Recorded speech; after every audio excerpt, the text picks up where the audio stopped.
출애굽기 18장입니다.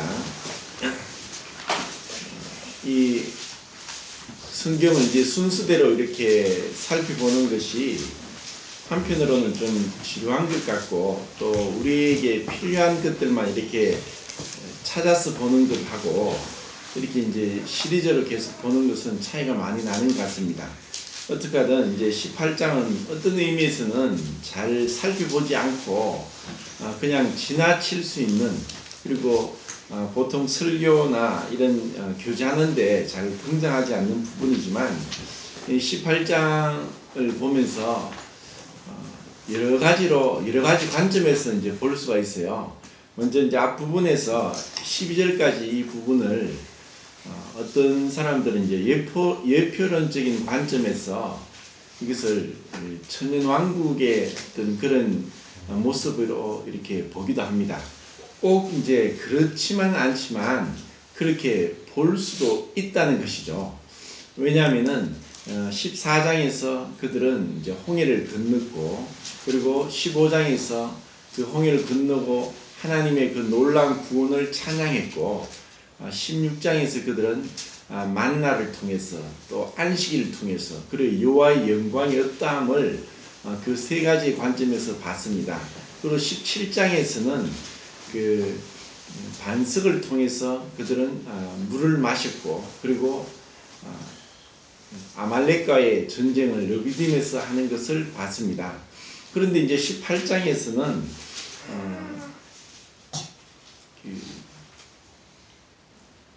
모세의 장인 이드로와 그리고 그의 아내 십보라와 그리고 두 아들 게르솜과 엘리에셀이 이제 등장을 합니다.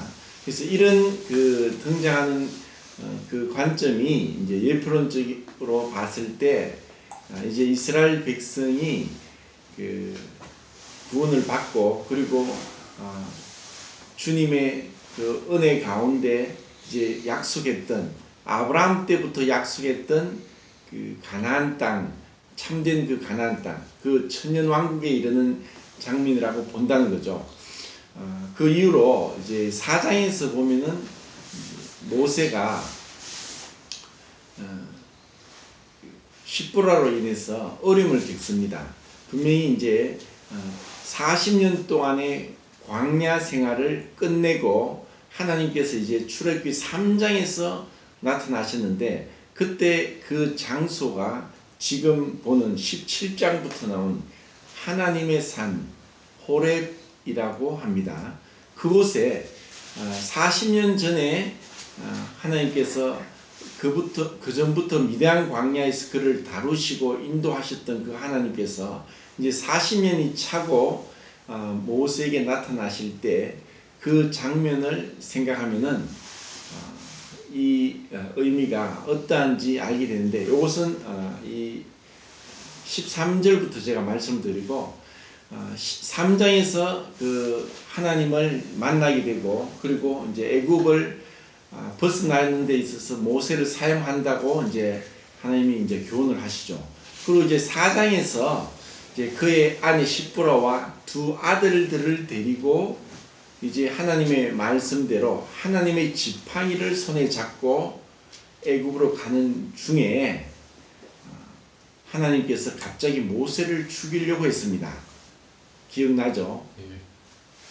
그때 십보라가 급하게 그 아들의 양피를 베어서 그에게 던지면서 이는 내 피난편이다 하면서 그 모세에게 그 아들의 양피를 던짐으로 모세가 죽지 않고 살아나는 그 장면을 이제 4장에서 볼 수가 있습니다.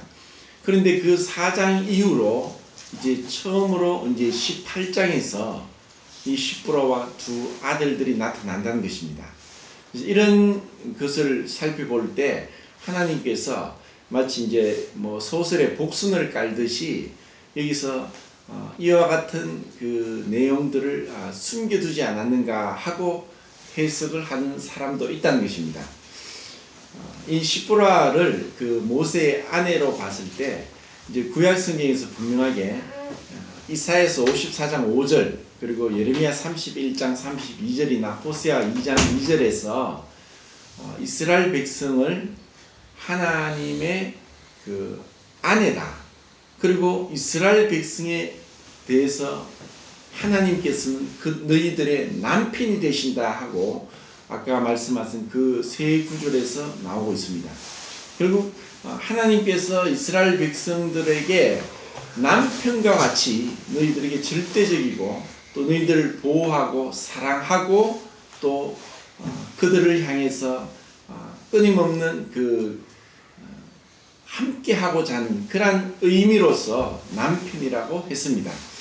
그래서 이제 시므라를 이스라엘 백성이라고 봤을 때 모세는 바로 왕이요 선지자요 제사장 역할을 감당했던 그 그리스도 주님에 대해서 예표한다고 본다면은 이렇게 이제 18장에서 그동안 나타나지 않았던 시므라와 그 아들들 두 아들들을 나타나죠. 그 두 아들들은 마치 이제 솔몬 이후에 BC 930년도에 그 남왕국 유다와 북왕국 이스라엘로 두 나라로 갈라진 것 같이 이제 두 아들을 나타내고 있고, 그리고 그 게르솜이란 뜻도 계기되었다, 잊어버렸다 해서 이들이 전 세계로 흩어졌다는 것.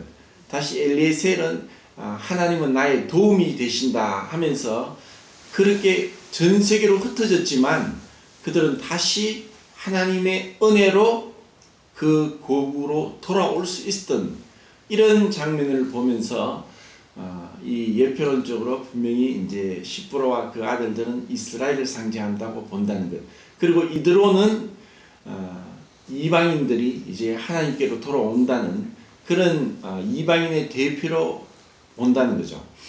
그리고 이제 시므라가 그 두 아들들이 있었는데 그 아들의 양피를 베고 모세를 향해 던졌습니다. 그래서 그 아들, 그 단수로 나오는 그 아들은 엘리에셀 둘째 아들이 아니겠나 생각을 하고, 그때 나이가 80세였으니까 이 모세는 둘째 아들을 거의 80에 엘리에셀을 낳게 되고 그 8일째 되는 날 할례를 행하기 때문에 그때 시므라가 믿음이 없어서 왜 이 어린 아기에게 또 할례를 행해야 되느냐 하고 할례를 행하지 않았을 것 같고 모세와 그와 같은 논쟁이 있었지 않나.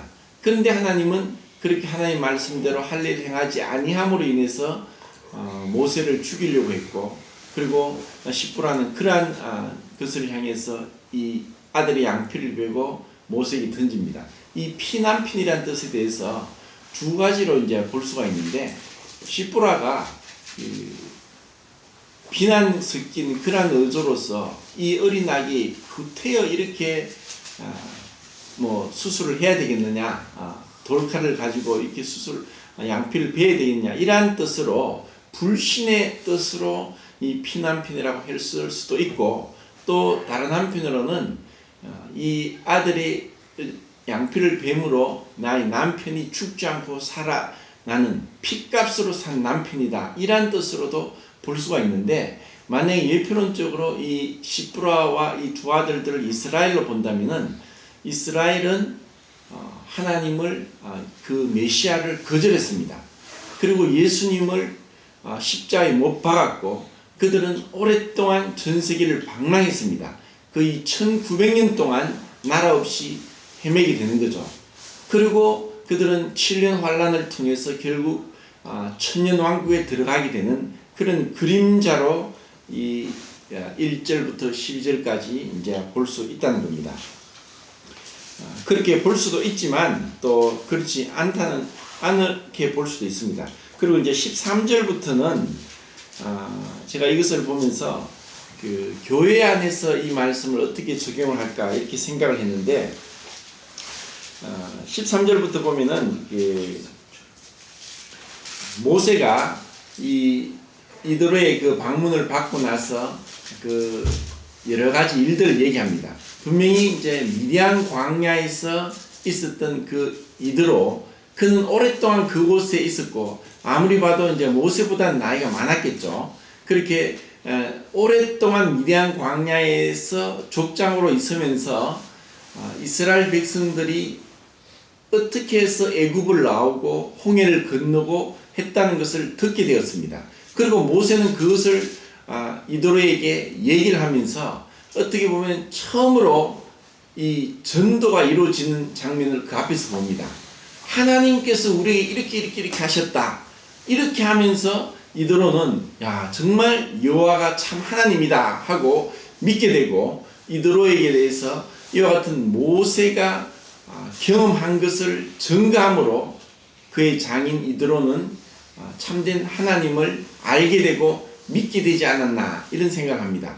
그런 가운데 이제 이도로가 모세가 하는 그 장면을 그 다음날 보게 되는데, 하루 종일 백성들을 재판하는 그 광경을 보게 됩니다.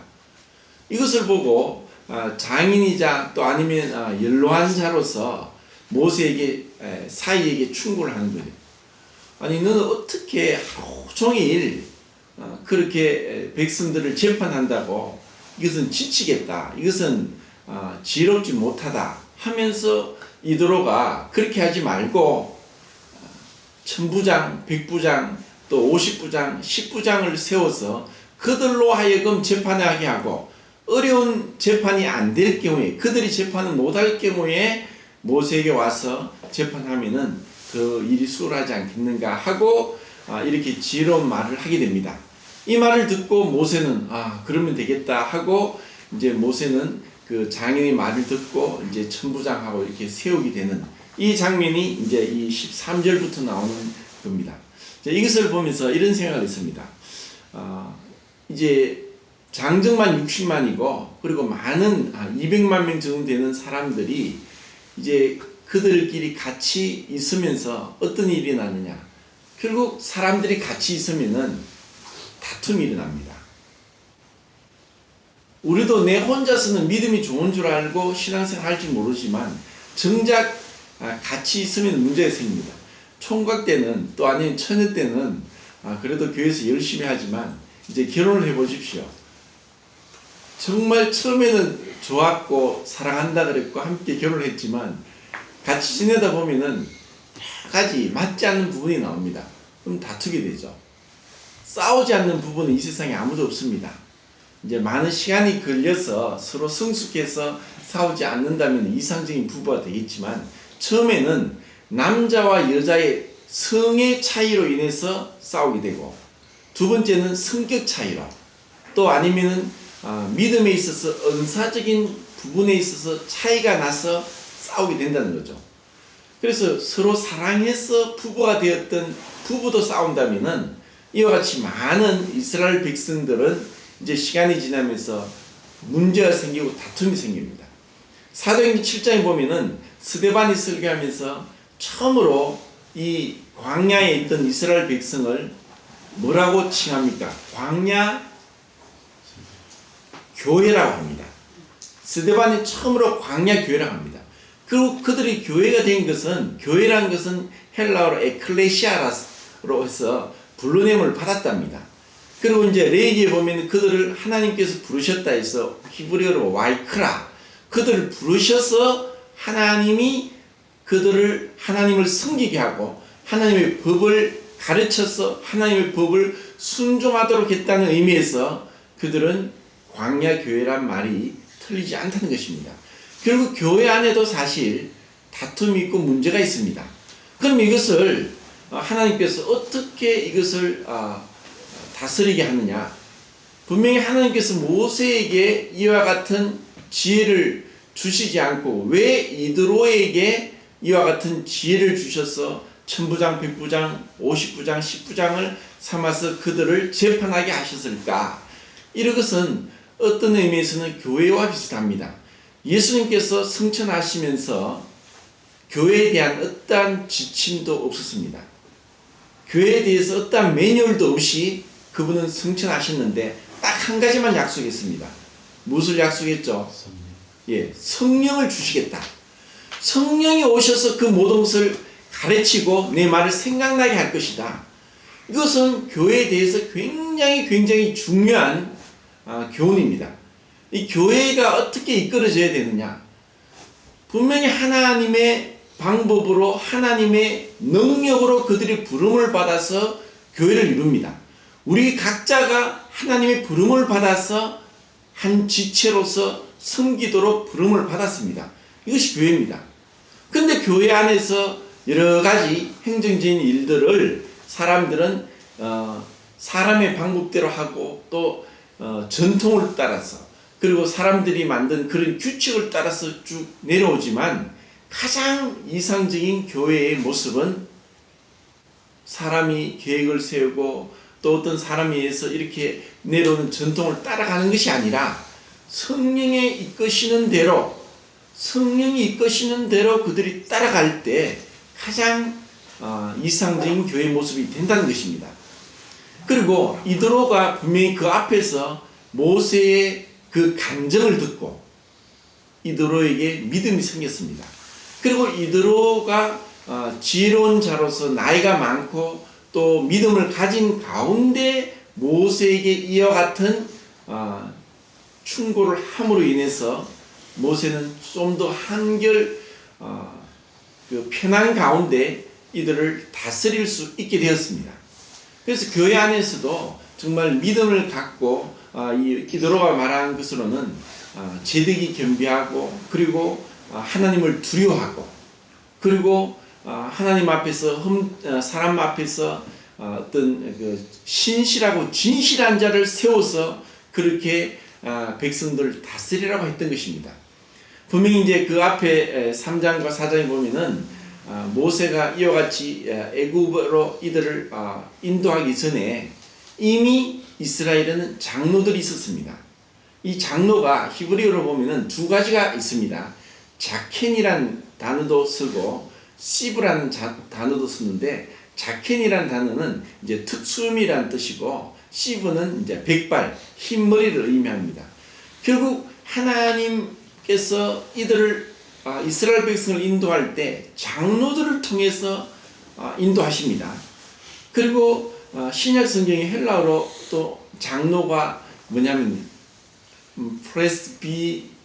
프레스비테로스라고 나오는데 이것이 이제 영어로 프레스비테리언 이렇게 나옵니다. 이것이 장로라는 뜻인데 장로교를 할 때 프레스비테리언 철치라고 이렇게 하죠. 그래서 신약 교회에서도 장로를 세웠고 구약의 이스라엘에게도 장로들에 의해서 다스려졌습니다. 헬라로 프레스비테로스는 연장자란 뜻입니다. 결국 그 영어로도 엘드라고 해서 장로를 old brother 이제 나이 든 형제 그리고 고어로는 브레드린이라고 이렇게 영어로 이제 나오는데 이 장로들을 통해서 교회를 다스렸던 그 하나님의 그 방법이 여기에도 나오는 겁니다. 그리고 우리가 잘 아는 대로 사도 베드로도 베드로전서 5장 1절에서 사도 요한도 요한일서 1장 1절에서 자기 자신을 칭하기를 장로라고 칭했습니다. 하나님은 이와 같이 그 교회를 이스라엘 백성이나 아니면 교회나 동일하게 한 가장이 있듯이 연로한 자, 하나님을 두려워하는 자, 그리고 여러 가지 신실한 그러한 자들을 통해서 하나님은 이들을 다스리기를 원하십니다. 이것이 이제 13절부터 나오는 그 이들의 제안을 받고 지혜롭게 이들을 다스리는 그러한 모습을 봅니다. 근데 이 이제 출애굽기 18장을 보면서 저는 이제 민수기 11장과 연관을 시켜서 봐야 되지 않나 이런 생각을 합니다. 민수기 이제 9장을 보면은 이들이 출애굽을 하고 나서 지금 우리가 봤던 17장, 18장, 16장 이 장면은 애굽을 나와서 이제 한 달 뒤에 있던 그들의 모습이고 애굽을 나와서 한 달 뒤에 그들은 양식이 끊어져서 한 달 뒤에 이제 만나를 먹게 되었습니다. 근데 이제 민수기 9장을 보면은 이제 딱 1년이 지난 시점을 얘기하고 있습니다. 1년이 지나고 나서 출애굽하고 1년이 지나고 나서 민수기 9장에서 하나님은 그들로 하여금 유월절 지키라고 말씀을 하십니다. 그래서 구약 성경에 6번 나오는 유월절 중에서 이 유월절이 이제 두 번째 유월절이라고 제가 말씀을 전에 드렸죠. 이렇게 이제 두 번째 유월절을 지키고 나서 민수기 10장에서 그들에게 불평이 일어납니다. 1년 동안 만나를 먹고 나서는 이 만나를 향해서 불평이 나는 거죠. 이 박한 식물이라면서 그들이 막 불평을 합니다. 그리고 그 불평이 일어날 때 섞여온 무리들에 의해서 그들은 불평을 했습니다. 출애굽기 12장에서는 중단 잡족이 이스라엘이 애굽을 떠날 때 함께 나왔습니다. 거기서는 중단 잡족이라 그랬고, 민수기 이제 10장에서는 섞여 사는 무리가 탐욕을 품음에 그들도 함께 하나님을 원망했고, 그리고 11장이 들어와서 그 원망이 계속 일어나니까 하나님이 불을 내어서 그들을 불사릅니다. 그러니까 그곳을 다베라, 불사감이라 해서 이제 그들을 심판하시죠. 그리고 하나님은 모세를 통해서 기도하게 하시고, 모세가 기도해서 결국 그 심판이 끝쳐졌지만 그들 가운데 고기를 묻고 싶다. 애굽에 있을 때 양파와 수박과 외와 마늘을 먹고 싶었던 그 식욕에 대한 탐욕으로 인해서 하나님은 그들에게 메추라기를 이제 한 달 동안 먹게 해줍니다. 하루도 아니고 이틀도 아니고 열흘도 아니고 20일도 아니고 한 달 동안 먹게 한다. 그렇게 먹고 나서 그들은 그들의 탐욕대로 고기를 실컷 먹었지만 그 탐욕으로 인해서 하나님의 징계는 내려옵니다. 그래서 기브롯 핫다와 해서 그것을 탐욕의 무덤이다 하면서 그들은 하나님 앞에 심판을 받게 되죠. 이런 것이 이제 민수기 11장인데, 여기서 모세가 이와 같은 불평하고 원망하고 또 하나님을 향해서 끊임없이 탐욕을 부리는 이들을 향해서 민수기 11장에서 모세가 무엇을 합니까? 한번 찾아보겠습니다.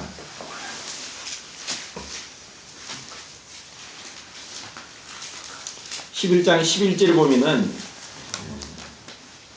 여호와께서 여짜오되 주께서 어찌하여 종을 괴롭게 하시나이까? 어찌하여 주의 목전에 은혜를 입게 아니하시고 모든 백성을 내게 맡기사 나로 그 집을 치게 하시나이까? 12절 읽겠습니다. 시작. 이 모든 백성을 내가 그들을 낳았나이까? 어찌 주께서 내게 양육하는 아버지가 젖먹는 아이를 품듯 그들을 품에 품고 주께서 그들의 일들에게 맹세하신 나로 가라 하시나이까? 예. 이렇게 해서 이제 이와 같은 이제 1년쯤 지나고 난 뒤에 모세에게 있어서는 이제 한계에 달할 정도로 완전히 지쳐버립니다. 그리고 이와 같이 도저히 이제 나는 이들을 돌아보지 못하겠습니다 하고 그 뒤에는 뭐라 하냐면 차라리 나를 죽여주십시오 하는 이와 같은 하나님을 향해서 불평하는 가운데 들어가게 됩니다. 왜 모세가 이와 같이 그랬을까? 분명히 처음에 이제 한 달쯤 지나서 그들이 이제 모세 이드로가 왔을 때 하루 종일 그들을 재판하고 하면서 이와 같은 일들이 그 신광야에서 그리고 하나님 산 호렙산에서 그와 같이 하고 또 율법을 받고 1년 동안 이렇게 지나면서 1년 지나니까 모세에게 한계가 왔습니다. 왜 모세가 이와 같이 1년간은 잘 버텼는데 1년 지나고 난 뒤에 이와 같은 불평을 했을까? 그리고 그렇게 불평을 한 곳이 어디냐? 바로 호렙산인데, 자, 아까 제가 말씀드린다고 했죠. 출애굽기 3장에서 모세가 40년 동안 미디안 광야 생활을 마칠 즈음에 그 호렙산에서 하나님께서 나타나셨습니다. 처음에 어떻게 나타났습니까? 떨기나무에 불이 붙었는데 떨기나무가 타지 않음으로 인해서 모세가 이상하다. 왜 불이 붙었는데 나무가 타지 않을까? 해서 가까이 갔습니다. 그때 하나님 뭐라고 하시냐 하면은 모세야 네가 선 곳은 거룩한 곳이니 네 발에 신을 벗어라. 그래서 그곳에 신을 벗습니다. 그곳에서 하나님의 그 임재와 하나님의 그 영광을 어렴풋하게 모세는 보게 됩니다. 그것이 출애굽기 3장입니다. 그것이 바로 이와 같이 출애굽기 18장에 나온 하나님의 산 호렙산에서 있던 일입니다. 하나님께서 왜 모세에게 그와 같은 광경을 보여주셨느냐? 처음에 하나님이 그를 부르실 때 모세를 향해서 그 부른 능력을 나타내고 떨기나무는 바로 모세를 나타냅니다. 하나님의 능력이 임하지만 하나님의 능력은 그 떨기나무를 태우지 않습니다. 하나님이 우리를 사용하시되 우리 안에 있는 것으로서는 하나님의 능력이 임할 수 없다는 것입니다. 이것이 떨기나무에 불이 붙은 너무나 귀중한 교훈입니다. 모세는 그것을 사실 1년이 지나면서 잊어버렸습니다. 1년 전에 있었던 그 6월절 사건, 10가지 재앙, 그리고 홍해를 건넜던 것, 그리고 만나가 내려지는 것, 그리고 반석을 쳐서 물을 신령한 음료를 마시는 것, 그리고 아말렉과의 전쟁에서 손을 들면 이기고 내리면 지는므로 아론과 훌이 그의 손을 붙들므로 인해서 반나절 동안 해서 아말렉을 쳐서 이겼던 이와 같은 일들, 그리고 신의 산에서 율법을 받으면서 하나님 앞에서 그 하나님의 그 영광을 받던 이것들이 1년이 지나니까 잊어버린 거예요. 이제 그에게서는 불평만 났습니다. 차라리 죽여주십시오.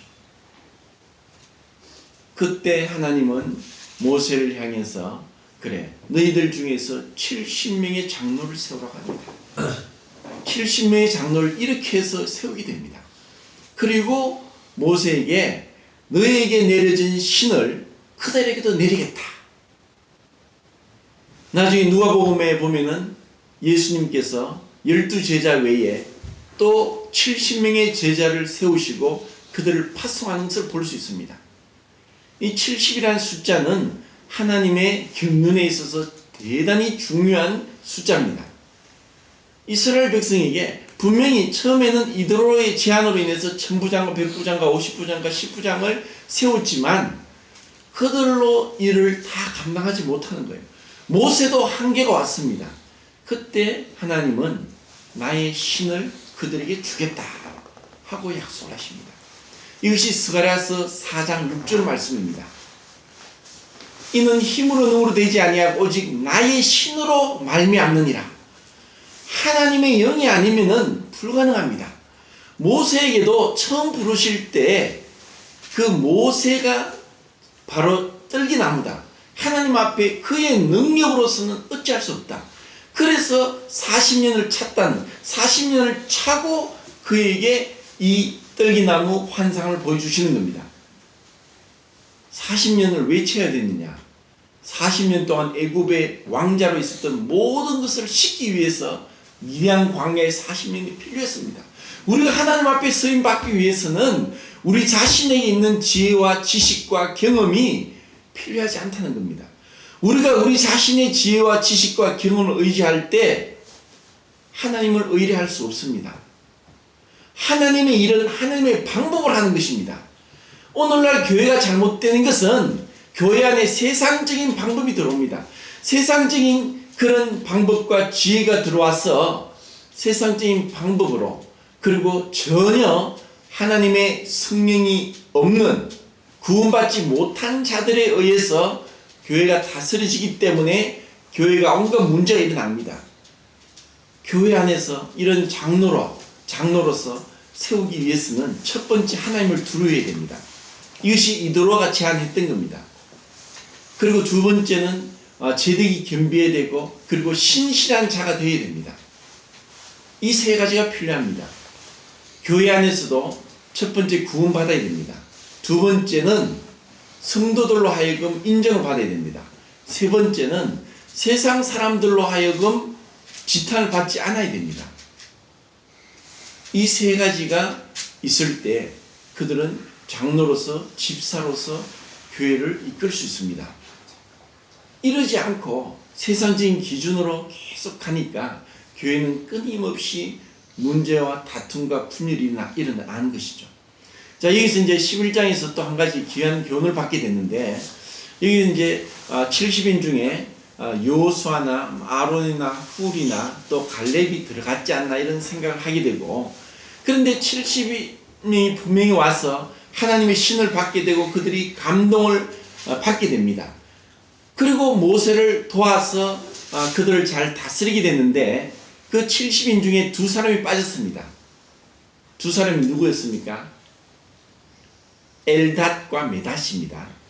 이 뜻은 뭐냐면 엘닷은 하나님의 친구란 뜻이고 메닷은 우정이란 뜻인데, 이 엘닷과 메닷이 70인 중에 함께 있지 않고 그냥 진중에 70명 중에 한 명으로 부름을 받았지만 그들은 자기 진에 있으면서 같이 나가지 않았습니다.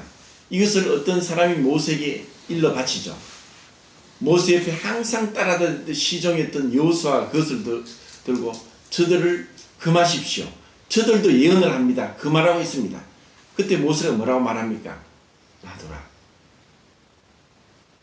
나에게 임한 신이 그들에게도 임하고 내가 원하는 것은 모든 백성에게 하나님의 신이 임하기를 원한다.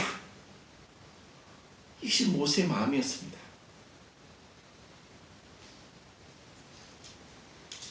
그렇지만 아쉽게도 이 이스라엘 백성들은 모든 이스라엘 백성이 처음에 부름을 받았을 때, 애굽을 나왔을 때 이들을 제사장 나라로 삼기 위해서 부름을 받았습니다. 그런데 결국은 그들 모두가 제사장 나라가 되지 않고 다만 아론의 자손들만, 레위 지파 중에서 아론의 자손들만 제사장이 됩니다. 이것은 오늘날 교회에서도 마찬가지입니다.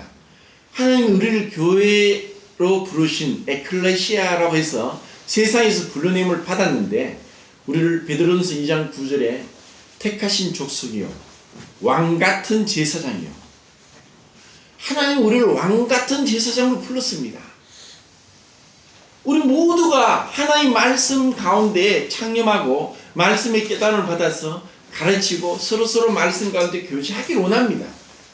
누군가 한 사람에 의해서 그래 우리가 말씀을 그냥 듣고 따라가기만 하겠다, 그랬을 때 마치 이스라엘 백성이 제사장 나라로 부름을 받았지만 아론의 자손들만 제사장이 된 것과 같이 오늘날 그와 같이 교회가 하나님의 원래 부름대로 나가지 못하게 됩니다. 결국 우리에게 주어진 이 교회 안에서 은사는 몸을 세우는 데 필요한 것입니다. 우리 각자 다양하게 부름을 받았습니다. 그런데 그것이 우리가 그냥 하나님 말씀을 읽고 연구하는 데 있어서 나는 죄됐다고 생각한다면은 하나님의 원래 부르심과 다르다는 것입니다. 우리 모두가 다 말씀을 깨닫는 정도는 차이가 날지언정 우리는 모두 다 하나님 말씀에 창념해야 되고, 또 말씀을 우리가 나름대로 깨달아야 되고, 그리고 깨달은 말씀대로 교제를 해야 되고, 그리고 우리 모두가 전도자가 되어야 됩니다. 우리가 모임날 행사 때 25명의 구도자가 왔다고 하는데, 그냥 단 한 번에 일회성 이벤트로서 그렇게 해서는 안 됩니다. 우리는 1년 내내 전도자로서 기도를 해야 되고 어떻게 주님께 이끌어야 될까 마음의 부담을 가져야 됩니다. 오늘은 1월 1일입니다. 1월 1일 되면 모두가 믿는 사람이든 믿지 않는 사람이든 새로운 각오를 가집니다. 그래, 주님 앞에 이렇게 살아야 되겠다. 그리고 세상 사람들은 올 한 해를 이렇게 보람되게 보내야 되겠다 계획을 합니다. 이 계획이 그냥 작심 3일이 되어서는 안 된다는 거죠. 정말 우리에게는 하나님의 성령의 감동하심이 필요합니다. 그리고 그 감동하심에 의해서 우리는 우리의 삶이 절제가 되어야 되고, 그리고 하나님 앞에 거룩한 열매가 맺어져야 됩니다. 이를 위해서 우리가 어떻게 준비합니까? 얼마나 정직하게 솔직하게 하나님 앞에 기도했습니까? 우리가 이렇게 하루하루를 주님 앞에서 돌아보지 아니하면은 이 한 해가 새해가 된 것은 숫자만 바뀌었을 뿐이지 아무 의미가 없습니다. 어떻게 우리가 준비해야 됩니까? 작년 한 해 시작될 때 제가 교회 전체적으로 공포를 했습니다. 3주 동안 21일 동안 금식하면서 하나님 앞에 깨달음을 얻고 하나님의 은혜를 입고 그리고 이 한 해를 주신 것에 대해서 감사하고 한 해를 돌아보자 그렇게 얘기를 했습니다. 그래서 그 3주간의 기간 동안 이것을 이제 다니엘 금식이라 해서 뭐 완전 금식도 되지만 부분 금식으로 고기를 먹지 않든지 아니면은 한 끼를 먹지 않든지 두 끼를 먹지 않든지 세 끼를 먹지 않든지 아니면 반식을 하든지 이렇게 해서 우리는 우리 자신이 하나님 앞에 주어진 이 시간에 대해서 정말 귀하게 생각이 됩니다. 이것은 내 것이 아닙니다. 내가 잘나서 또 한 해를 시작하는 것이 아닙니다. 내가 죄를 범하지 않았기 때문에 하나님께서 또 2014년을 시작하게 한 것이 아닙니다. 우리 행한 대로 한다면 이미 심판을 받고 이 땅에 없을 수도 있습니다. 이제 하루가 지나기 전에 집에 돌아가셔서 이 한 해를 주신 것에 대해서 감사하고 이 한 해가 헛되지 않도록 거룩한 열매가 맺기를 원하고 그냥 너무나 육신적이고 세상적인 관점에서 불평하고 원망하고 하지 말고 감사하십시오. 불평이 왜 일어나느냐? 하나님의 은혜에 대해서 감사가 없을 때 불평이 일어납니다. 왜 우리에게 주어진 환경에 대해서, 직장에 대해서, 또 아니면 가정에 대해서, 내 성격에 대해서, 내 건강에 대해서 불평합니까? 감사하라는 겁니다. 하나님의 자비하심에 대해서 우리가 깊이 숙고하지 않을 때 원망이 일어납니다. 이랬으면 좋았을 거, 이랬으면 좋았을 거. 그래서 누구 하나, 모세조차도 이런 환경 가운데서 이런 불평과 원망을 들었을 때 거기도 전염이 되는 것입니다. 우리가 이제 한 해를 가면서 정말 입조심하고 남 흠담하지 않고 정말 그를 위해서 기도하고 칭찬하고 그리고 정말 책망할 것이 있으면 기도하면서 혼자 사지 말고 두세 사람이 그에게 찾아가서 책망을 해서 돌이키기를 원하고 이렇게 아름다운 모습이 교회의 모습입니다. 우리에게 성령의 감동이 없으면 얼마든지 육신으로 행할 수 있다는 것을 모세를 통해서 볼 수 있습니다. 그것이 기브롯 핫다아와 탐욕의 무덤입니다. 탐욕을 이길 수 있는 것은 말씀과 기도밖에 없습니다. 기도에 전제되는 것은 늘 기도와 금식 이렇게 전제됩니다. 그리고 그것을 자랑하지 않고 하나님 앞에서 어떻게 이 한 해를 살아야 될 것인가, 내가 하나님 앞에 어떻게 변화되어야 될 것이고 내가 아직까지 변화되지 못한 부분이 어떻게 처리되어야 될 것인가, 이렇게 올 한 해를 보람있게 보내길 바라고 올 한 해의 시작인 1월 1일 이날 이 출애굽기 18장과 민수기 11장을 보면서 하나님 앞에 정말 계산되는 하루, 하나님 앞에서 기억되는 그 한 해가 될 수 있기를 바랍니다. 이상.